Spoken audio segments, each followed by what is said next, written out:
was at PlannerCon Parties Irvine recently. One of the nights I was sitting down and decorating my planner using these stencils, and a few people came up to me asking some questions about them. Today I wanted to share with you some ideas for using stencils in your planner and also show an idea for a spread that combines stencils with stickers, which I think is kind of a refreshingly different way of decorating your planner that's different from the spreads that we normally see. This particular pack comes with 20 different stencils, and I decided that I'm going to be storing them in a pencil pouch. I got this one from Paper Panda. Any pencil pouch will work though for storing stencils. And then they are numbered, so to keep them in order, I'm going to keep them on this jump ring, and I'm going to punch a hole into each of them at the top so that I can store them in the correct order. Stencils can be a great way to add that hand-drawn doodling style to your planner, even if you don't feel comfortable with doodling.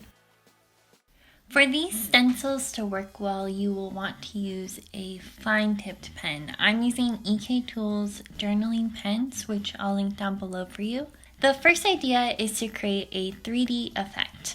I'm starting off by slightly offsetting the stencil, then drawing slanted lines to indicate shading. For a bolder effect, you can color in the shadow after offsetting the stencil, as I did here. The next idea is to combine a banner shape with checkboxes or hearts to mimic a checklist sticker. Idea 3 is to add details to shapes by freehanding. Here I'm turning this shape into a banner with stitching. I'm over here, gotta get across. Whether you like it or not, there is a moment meant for us.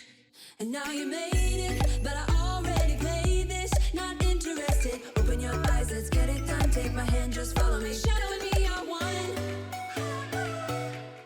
The fourth idea is to use colored pens to add some dimension.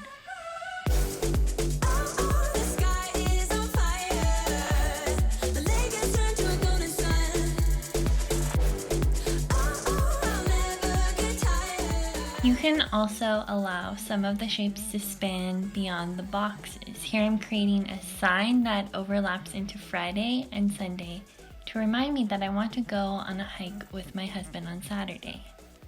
The sixth idea is to change up the sizes of pens that you're using to kind of emphasize certain details. Idea 7 is to combine portions of one stencil with portions of another. Here I'm creating banners by combining a rectangle with the bottom part of a flag. You can also create frames out of large shapes to emphasize important tasks.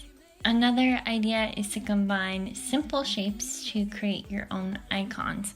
Here I'm using circles and a rounded square to create a washing machine to remind myself that I need to do the laundry on Tuesday. If you are afraid of making a mistake, you could start out with a pencil and then trace over it with a pen later on, or you could cover up the mistake with a sticker.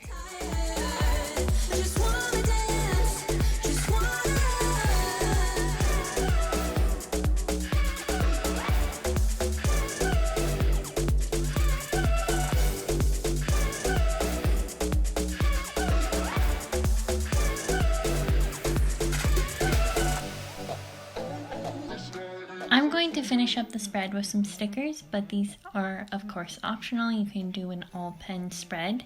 So here are my thoughts about these stencils in particular. I liked these stencils because I felt like there were a lot of different possibilities for using them, but there were also some things that disappointed me about them. You essentially get what you pay for with these. I paid about $6 for 20 stencils with free shipping. So they're pretty cheap, but that also means that they are made out of thin plastic, so I don't expect them to last very long. Some of the shapes are duplicates of others, they're just a smaller size. So I would have preferred more variety in the shapes and for there to be more shapes that are more practical for planning purposes. But the point of this video was to give you new ideas for using stencils in your planner, to combine them with stickers if you choose to do so, or to do an all pen spread if desired. If you remember that all pen spread I did a while back, all I used to decorate were just a pen and highlighters. So if you let your creativity flow freely, the possibilities are endless. I hope you enjoyed this video, and I'll see you next Saturday. Bye! 'Cause we're all California.